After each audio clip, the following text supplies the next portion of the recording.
पड़ रही हो। कालू भैया जी, वो सब मैं तो बताऊंगी, लेकिन मेरे बच्चे भूखे हैं। प्लीज मेरे बच्चे को कुछ दूध ला कर दें।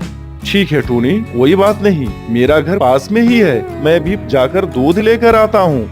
फिर कालू कौवा वहाँ से अपने घर की ओर चला जाता है और दूध का डिब्बा लेकर टूनी चिड़िया के पास आ जाता है। फिर टूनी चिड़िया दूध का प्याला लेकर अपने बच्चे को पीने देती है और कहती है, कालू भैया, आपका बहुत बहुत धन्यवाद।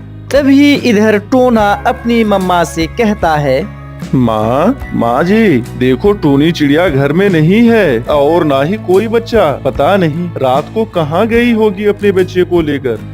हो ना हो, इसका मतलब अपने 5 अंडे में से भी बेटी ही पैदा हुई है और हमारी बात टूनी चिड़िया ने सुन ली होगी, तभी अपने बच्चे को लेकर यहाँ से भाग गई। खैर कोई बात नहीं बेटा, मैं तुम्हारी शादी किसी अमीर घराने में करा दूंगी, जिससे वो दहेज में सोना भर भर कर ला सके और तुम खुशियाँ भरा जिंदगी जी सको। और इधर कालू कौवा को टूनी चिड़िया और उसकी 5 बेटियों पर काफी दया आ जाता है। टूनी चिड़िया, अब तुम कहाँ जाओगी? जंगल के सारे पक्षी अच्छे नहीं होते। हाँ कालू भैया, वो तो मैं देख ही रही हूँ कि तुम देख करके ही मेरे बच्चे पर कितना दया किया, और एक हमारे ससुराल वाले जो हमें जहर देकर मारने की सोच रहे थे। तुम कितने अच्छे हो कालू भैया। कोई बात नहीं, तुम चलो मेरे साथ, मेरे घर पर चलो टूनी, तुम वहीं रहना। तभी कालू कौवा टूनी चिड़िया और उसके बच्चे को लेकर अपने घर की तरफ चली जाती है और कुछ ही देर के बाद कालू कौवा अपने घर पर पहुंच जाती है। टूनी चिड़िया और उसके बच्चे को देखकर कालू कौवा की पत्नी गोरी कौवी कहती है, कालू जी, ये तुम किस मुसीबत को उठा कर लेके आई हो और तुमने इसे लाने की हिम्मत कैसे की, वो भी मुझसे बिना पूछे। देखो गौरी जी, ये हमारे दूर के रिश्तेदार के खालू के, फूफा के, नाना के, पोता के, लाती के पोती हैं और ये कुछ ही देर के बाद चली जाएगी। फिर वहाँ से कालू अपनी पत्नी गोरी को लेकर नदी के किनारे पर चला जाता है। तभी गोरी कौवी अपने पति से कहती है, कालू जी, तुमने तो कहा था कि टूनी चिड़िया 2 महीने के बाद चली जाएगी, लेकिन वो तो अभी तक जाने का नाम ही नहीं ले रही है। अब भला कब जाएगी? देखो गौरी, उसके पति अभी अभी मरा है, उसके पति के मरे हुए कुछ ही दिन हुए हैं, उसको कैसे अभी भेज दें? तुम ही बताओ गौरी जी। नहीं, अब उस चिड़िया को एक पल के लिए भी मैं अपने घर पे नहीं रखूंगी। तुझे क्या मालूम कालू जी, एक तो महंगाई, ऊपर से ये 5 बच्चे का खर्च, दूध और पता नहीं क्या क्या, मैं उसे एक पल के लिए भी नहीं रख सकती। फिर गोरी कौवी गुस्से में घर आती है और टूनी चिड़िया से कहती है, टोनी, तुम्हें शर्म नहीं आई? दूसरे घर में आकर एकदम पैर जमा के बैठ गई और जाने का नाम ही नहीं ले रही है। तुम्हें मालूम है कि खर्च कितना है? ओह गौरी, चुप हो जा, भगवान के लिए कुछ देर के लिए चुप हो जा। तभी कालू कौवा सारी सच्चाई गोरी कौवी को बता देता है। तभी गोरी कौवी कहती है, मुझे माफ कर दो टोनी चिड़िया, मुझे माफ कर दो। मुझे पहले ये नहीं पता था कि तुम्हारे साथ ऐसा हुआ है। देखो टोनी जी, मैं इतना निर्दयी नहीं हूँ कि मैं तुम्हें भगा दूँ, लेकिन मैं करूँ भी तो क्या करूँ? कालू ज्यादा कमाता भी तो नहीं है, इससे घर का खर्च कैसे चलेगा? जरा तुम ही बताओ तो।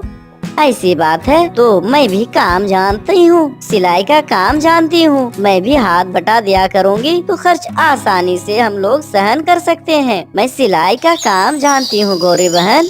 ओह ठीक है, तब मैं तुम्हारे बच्चे की रखवाली अपने मौसी की तरह करूँगी, समझो। फिर कालू कौवा काम पे निकल जाता है और टूनी भी सिलाई के काम में निकल जाती है। फिर कुछ ही देर के बाद गोरी कौवी, कालू कौवा और टूनी के पास बहुत रुपए पैसे हो जाते हैं। फिर वे लोग आलीशान मकान बना लेते हैं।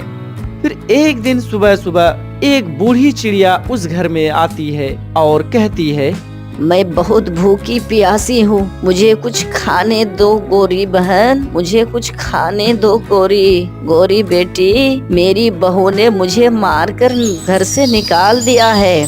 तभी गोरी कौवी कुछ दाना लेकर आती है और बूढ़ी चिड़िया को दे देती है। इतने में वे 5 बेटियां आ जाती है और उसे देखकर बूढ़ी चिड़िया रोने लगती है। तभी गोरी कौवी कहती है, मैंने तो तुझे दाना भी दे दिया बुढ़ी। चल अब भाग यहाँ से जा।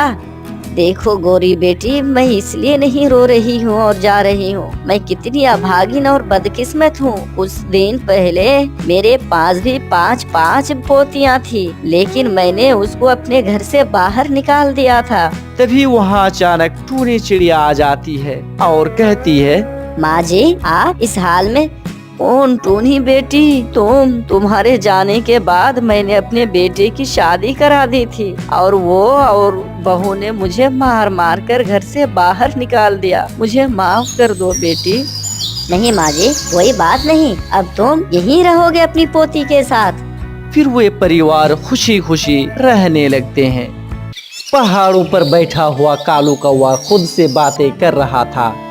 ये भोजन ढूंढना भी बहुत मुश्किल काम है। कभी इधर जाओ तो कभी उधर जाओ, ऐसे में तो मैं थक जाता हूँ। कालू कौवा ऐसे बैठा हुआ था कि तभी वहाँ और एक कौवा आ जाता है। भाई जी, मैं दूसरे जंगल से आया हूँ। मेरा घर टूट गया है। क्या आप मुझे कुछ दिनों के लिए अपने घर में रख लेंगे? ऐसे कैसे मैं तुम्हें रख लूँ? न जान न पहचान। मैं सब कुछ कर लूंगा भाई जी। मैं भोजन भी आपके लिए ढूंढ कर ले आऊंगा। मैं आपका सारा काम कर दिया करूंगा। यार कौवे, 2-4 दिन ही की तो बात है। ये सुनकर कालू कौवा लालच में आ जाता है। भोजन लाओगे ना? देख लो, बाद में कहीं ऐसा ना हो कि तुम भोजन लाओ ही ना।